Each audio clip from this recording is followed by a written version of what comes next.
अस्सलामुअलैकुम दोस्तों, अभी कुछ दिन पहले करबला में इमाम हुसैन रज़ियल्लाहु ताला अन्हु के रोज़े के सामने कंस्ट्रक्शन के दौरान जब 12 से 13 मीटर तक की खुदाई की गई तो 1400 साल पुरानी जंग के जो आसार मिले उसे देखकर आप भी हैरान रह जाएंगे। ये वीडियो करबला से इस वक्त काफ़ी तेज़ी के साथ शेयर किया जा रहा है।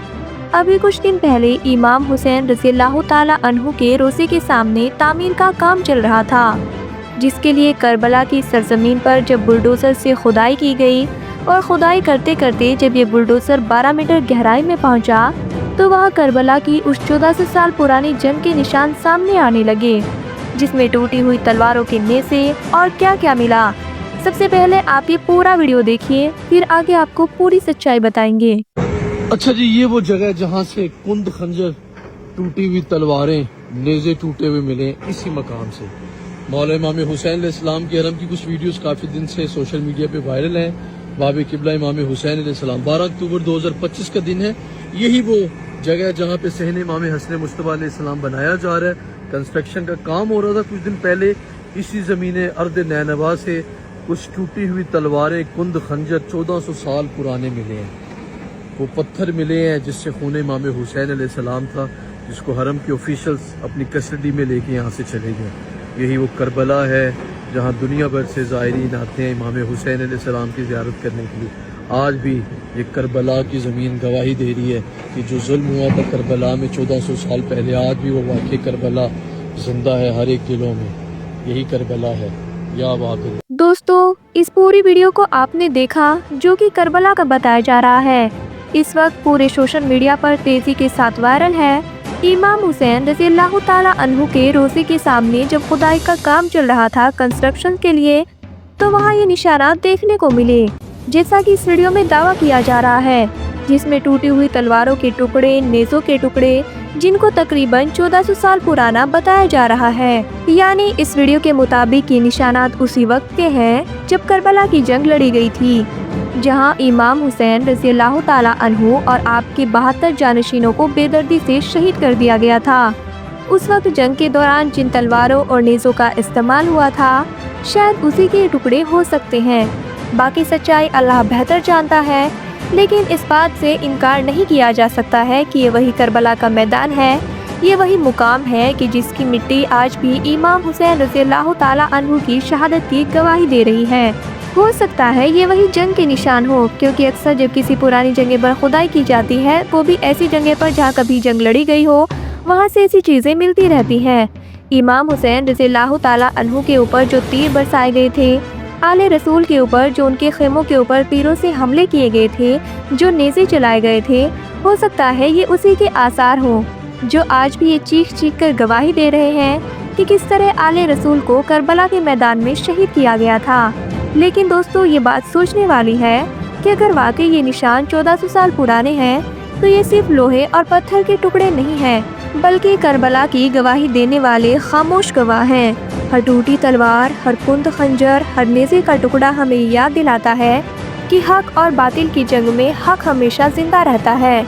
आज जब ये निशानात सामने आए हैं तो ऐसा लगता है जैसे करबला की मिट्टी फिर से बोल उठी हो, वो मिट्टी जिसने अपने दामन में इमाम हुसैन रज़ियल्लाहु ताला अन्हु और उनकी जानशीनों का खून समेटा था, आज भी उसी सच्चाई की दास्तान बयान कर रही है। ज़रा सोचिए, 1400 साल बीत जाने के बाद भी दुनिया भर के लोग करबला की इस ज़मीन की तरफ खींचे चले आते हैं। कोई हाथों में आंसू लिए, कोई दिल में दर्द लिए और कोई उस वक्त की याद में जब इमाम आज़म ने अपने नन्हे बच्चे अली असगर ऐस तक को कुर्बान कर दिया था, लेकिन सर झुकाया नहीं।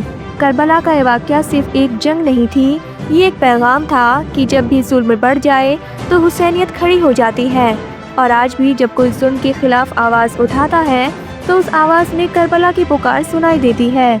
दोस्तों, इस वक्त ये वीडियो सिर्फ सोशल मीडिया पर वायरल नहीं हो रही है, बल्कि लोगों के दिलों को झंझोड़ रही है, क्योंकि हर मोमिन जानता है करबला सिर्फ एक जगह नहीं, एक एहसास है। और शायद अल्लाह ताला ने इन निशानात को आज भी सामने लाकर हमें ये याद दिलाया है कि हुसैन जिंदा है, हुसैनियत जिंदा है और रहेगी क़यामत तक।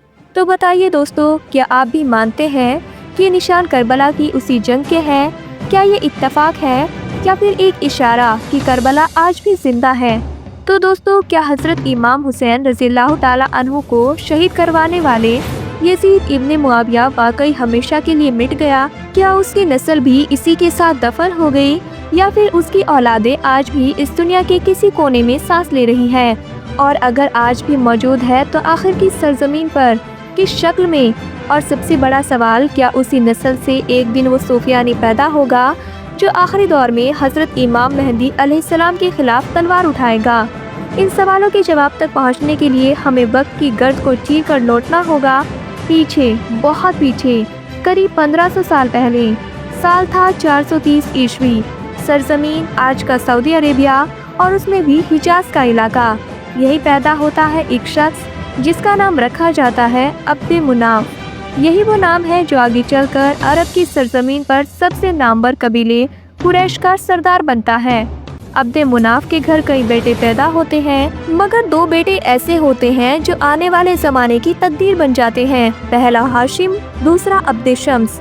इन दोनों का रिश्ता जुड़वा भाइयों का था, मगर अजीब बात ये थी कि दोनों माँ के पेट से एक दूसरे से चिपके हुए पैदा हुए थे। वालिद अब्दे मुनाफ ने तलवार से दोनों को अलग किया, लेकिन दोस्तों, वही तलवार जिसने इन दोनों जिस्मों को जुदा किया, वही तलवार आगे चलकर इनकी नस्लों के दरमियान एक ऐसी जंग की बुनियाद रख देती है जिसकी आग आज तक नहीं बुझ सकी है। रिवायतों में आता है कि उस वक्त के नजूमियों ने कहा था कि अब्दे मुनाफ, तुमने आज जो किया है इसका असर सदियों तक रहेगा। इन दोनों में दुश्मनी पैदा होगी और इंसानी तारीख लहू से रंगी जाएगी। और अफसोस, वो बात सच निकली।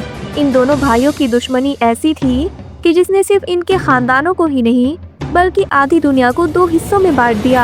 हाशिम लोगों के बीच शरीफ, परहेजगार और नेक दिल और खिदमत गुजार के तौर पर पहचाने गए, इसलिए कबीले की क़ियादत उन्हें ही मिली। वहीं अब्दे शम्स दौलत में ताकतवर, तिजारत में माहिर और सियासत के खेल में तेज। लेकिन शुरू से ही अब्दे शम्स, जो कि हाशिम के भाई थे, हाशिम की बढ़ते हुए कद से न सिर्फ हसद किया करते थे बल्कि हर मामले में उनसे आगे निकलने की कोशिशें भी किया करते थे। और ये कोशिशें, ये मुकाबला सिर्फ वहीं तक नहीं रुका, बल्कि ये तो आगे आने वाली नस्लों तक चलता रहा। अब्दे शम्स की औलादें भी यही करती रही, हर दौर में बनु हाशिम से आगे निकलने की जद्दोजहद। अब यहाँ तक बात नोट करने वाली ये है कि इन दोनों में जो हाशिम थे, इन्हीं की नस्ल से आगे चलकर हमें नजर आते हैं हजरत अब्दुल मुत्तलिब, जो रिश्ते में आखिरी पैगंबर हजरत मोहम्मद मुस्तफ़ा सल्लल्लाहु अलैहि वसल्लम के दादा हुआ करते थे। और फिर जाहिर है उन्हीं के घर पर पैदा होते हैं अबू तालिब और अब्दुल्ला, और फिर हजरत अब्दुल्ला के घर पर पैदा होते हैं हजरत मोहम्मद मुस्तफ़ा सल्लल्लाहु अलैहि वसल्लम। इसके अलावा चाहे हजरत अमीर हमज़ा हो या हजरत अली हो या उनके बेटे हजरत हसन और हुसैन हो, और तमाम हस्तियाँ इसी बनु हाशिम के ख़ानदान से थी, इसीलिए इन्हें बनु हाशिम कहा जाता था। जबकि दूसरी तरफ जो नस्ल अब्दे शम्स से चली थी उसे अरब में बनु उमैया कहा गया था, और उस ख़ानदान में भी इस्लामी तारीख़ के कई अहम शख्सियतें पैदा हुई, जैसे कि इस्लाम के तीसरे खलीफा हज़रत उस्मान गनी रज़ी अल्लाह ताला अन्हु, जिनके निकाह में बारी बारी से पैगंबर हज़रत मोहम्मद मुस्तफ़ा सल्लल्लाहु अलैहि वसल्लम की 2 बेटियाँ आई थी। इसके अलावा अबू सुफियान और उनके बेटे हज़रत अमीर मुआविया, जिन्होंने हज़रत अली से जंग लड़ी, और फिर अमीर मुआविया का बेटा यजीद इब्ने मुआविया, जिसने बनु हाशिम के चिराग पैगंबर हज़रत मोहम्मद मुस्तफ़ा सल्लल्लाहु अलैहि वसल्लम के नवासे हज़रत इमाम हुसैन को शहीद करवाया। यजीद के जो वालिद थे हज़रत अमीर मुआविया, उनके बारे में इतिहासकार लिखते हैं कि उनकी कई बीवियाँ थीं और इन बीवियों से कई औलादें थीं। हिस्टोरिकल एविडेंसेस से पता चलता है कि उनके लगभग 5 बेटे और 5 बेटियाँ थीं। फिर मुआविया की इन बीवियों में से एक बीवी का नाम था मैसून, जो बुनियादी तौर पर क्रिश्चियन थी। हज़रत मुआविया ने उनसे इसलिए निकाह किया था ताकि उनके कबीले बनु कल्ब से पॉलिटिकल रिश्ते मजबूत किए जा सकें, और आगे चलकर इन्हीं मैसून के घर पैदा होता है यजीद इब्ने मुआविया। मगर हालात तब और भी ज़्यादा बिगड़ गए जब हज़रत अमीर मुआविया ने अपने आखिरी दौर में अपने बाद गद्दी पर बैठने के लिए अपने इसी बेटे यजीद को नामजद कर दिया। ये फैसला उस दौर के मुसलमानों के लिए कतई काबिल कबूल नहीं था, और उसकी सबसे बड़ी वजह यही थी कि इस्लामी हुकूमत में ये पहली बार हो रहा था कि एक हुक्मरान अपने बाद अपने बेटे को खलीफा बनाने के लिए खुद नामजद कर रहा था। बाकायदा जो सीनियर सहाबी हुआ करते थे, जो बुजुर्ग, समझदार और इज्जतदार लोग हुआ करते थे, ان کی ایک مجلس بیٹھتی تھی، مل بیٹھ کر صلاح مشورہ ہوتا تھا اور پھر پوری امت کی رائے سے کوئی ایک لیڈر، کوئی ایک خلیفہ چنا جاتا تھا۔ لیکن یزید کے معاملے میں مسئلہ صرف اس پروسیس کا نہیں تھا، اصل مشکل تو یہ تھی کہ یزید اس کرسی، اس امانت کے لائق ہی نہیں تھا۔ اور جب حضرت معاویہ کی وفات ہوئی تو بنا وقت گوائے یزید نے تخت سنبھال لیا۔ بس پھر اس تخت پر بیٹھتے ہی جو آگ بھڑکی، اس نے کربلا کی شکل میں ایک ایسا زخم دیا جسے آج تک کوئی نہیں بھر پایا، کیونکہ تخت پر بیٹھتے ہی یزید نے سب سے پہلے رسول اللہ صلی اللہ علیہ وآلہ وسلم کے نواسے حضرت امام حسین سے بیعت کی مانگ کی۔ اسے پتا تھا، بہت اچھے سے پتا تھا کہ جب تک حضرت امام حسین اس کے ہاتھ پر بیعت نہیں کریں گے، اسے امت کا خلیفہ ماننے سے لوگ انکار کر دیں گے۔ یزید نے بھرپور کوشش کی مگر حضرت حسین نے انکار کر دیا بغیر جھکے ہوئے، اور پھر وہی ہوا جو اسلام کی تاریخ کا سب سے افسوسناک منظر بن گیا۔ کربلا کا میدان، امام حسین اور ان کی گھرانے کے 72 افراد پیاسے، بھوکے، نہتھے مگر سر اٹھائے ہوئے، اور سامنے یزید کی تخت کی حفاظت میں لگی وہ ظالم فوج جس نے انہیں شہید کر ڈالا۔ امام حسین کا وہ سجدہ، وہ آخری سجدہ آج بھی ساری انسانیت کی زمین کو جھنجھوڑ دیتا ہے۔ اور پھر وہ بچی عورتیں، رسول اللہ صلی اللہ علیہ وآلہ وسلم کی بیٹیوں کی اولاد، انہیں قید کر لیا گیا، سڑکوں پر گھسیٹا گیا۔ لیکن یہ سب دیکھ کر بھی یزید کی پیاس نہیں بجھی۔ اس نے مکہ اور مدینہ کا رخ کیا، ان مقدس شہروں پر حملہ کیا، مکہ کا گھیراؤ کیا، اور تو اور اتہاس بتاتا ہے کہ یزید کی فوج کی طرف سے کیے گئے اس گھیراؤ میں کعبہ کو بھی نقصان پہنچا۔ سوچئے، اسلام کے دل پر حملہ ہوا تھا۔ کعبہ جس کو دیکھ کر ہر مسلمان سجدہ کرتا ہے، وہ نشانہ بنا، اور یہ سب جاری رہا سال 683 عیسوی تک، جب تک خود یزید کی موت نہیں ہو گئی۔ اتہاس ہمیں بتاتا ہے کہ یزید کی اولاد میں 3 بیٹے اور 1 بیٹی کا ذکر ملتا ہے۔ یزید کے 3 بیٹوں میں سب سے بڑے بیٹے کا نام معاویہ II تھا، جبکہ باقی 2 بیٹوں کا نام خالد اور عبداللہ بتایا جاتا ہے۔ اور رہی بات اس کی بیٹی کی تو اس کا نام عتیقہ بتایا گیا ہے۔ جب یزید کی موت ہوئی تو اس کی یہ حکومت اس کے سب سے بڑے بیٹے معاویہ II کے پاس چلی گئی، لیکن معاویہ II نے بہت ہی تھوڑے سمے کے لیے حکومت کی۔ ایسا مانا جاتا ہے کہ اسے زہر دے دیا گیا تھا جس سے اس کی موت ہو گئی۔ اتہاس کاروں کے مطابق معاویہ II کو یہ بات اچھے سے معلوم تھی کہ اس کے خاندان نے کس طریقے سے حکومت کی ہے، اور خاص کر اس کے پتا یزید نے کس طرح حضرت امام حسین اور اہل بیت سے جڑے لوگوں کو قتل کروایا تھا۔ شاید یہی وجہ تھی کہ معاویہ II کو اپنے باپ کی حکومت اور اس تخت سے نفرت تھی۔ جب معاویہ II کی موت ہوئی تب اس کے بھائی ابھی چھوٹے تھے اور اس کی اپنی کوئی اولاد بھی نہیں تھی۔ نتیجہ یہ ہوا کہ امیہ کی یہ حکومت ان کے خاندان کی ہی ایک دوسری شاخ میں ٹرانسفر ہو گئی، جسے مروانی شاخ کہا جاتا ہے۔ یعنی اب یہ حکومت یزید کے کزنز، ان کے تایا یا چچا کے بیٹوں کے پاس چلی گئی، جو کہ خاندانی طور پر تو بنو امیہ ہی تھے، مگر یزید کی پیڑھی سے الگ ہو چکے تھے۔ اب گدی جس انسان کے پاس پہنچی اس کا نام تھا مروان بن حکم، جو رشتے میں حضرت معاویہ یعنی کہ یزید کے پتا کا چچیرا بھائی ہوا کرتا تھا۔ اس کے بعد ہم دیکھتے ہیں کہ جب تک امیہ کی سلطنت رہی، اس مروان بن حکم کی نسل کے لوگ ہی حکمران بنتے رہے۔ اب بات کرتے ہیں کہ یزید کی نسلوں کا آگے کیا ہوا۔ سب سے پہلے اس کی بیٹی عتیقہ کی بات کریں تو اس کی شادی مروان کے بیٹے عبد الملک سے کر دی گئی، جس کے ہاتھ میں اب سلطنت آ چکی تھی۔ آگے چل کر یہی عبد الملک اپنے پتا مروان کے بعد امیہ سلطنت کا اگلا حکمران بنا۔ مانا جاتا ہے کہ یزید کی بیٹی عتیقہ عبد الملک کی سب سے پسندیدہ بیوی تھی۔ رہی یزید کے بیٹے تو بڑے بیٹے معاویہ II کی تو موت ہو چکی تھی۔ یزید کی نسلیں ان کے باقی 2 بیٹوں خالد اور عبداللہ سے ہی آگے بڑھی۔ شیعہ کتابوں میں کئی جگہ دعویٰ بھی کیا گیا ہے کہ آخری دور میں جو سفیانی نام کا ظالم بادشاہ حضرت امام مہدی کے خلاف جنگ کے لیے نکلے گا، اس کا تعلق بھی یزید کے انہی 2 بیٹوں میں سے کسی ایک کی نسل سے ہوگا۔ اب آپ اسے ایک اتفاق کہیے یا ایک حیران کر دینے والی بات، لیکن ایتہاسک طور پر یہ سامنے آتا ہے کہ یزید کے ان دونوں بیٹوں کی اولادیں آج کے دور میں سیریا کے علاقے میں پائی جاتی ہیں، جو وقت کے ساتھ لوکل آبادی اور دوسرے قبیلوں میں گھل مل چکی ہے۔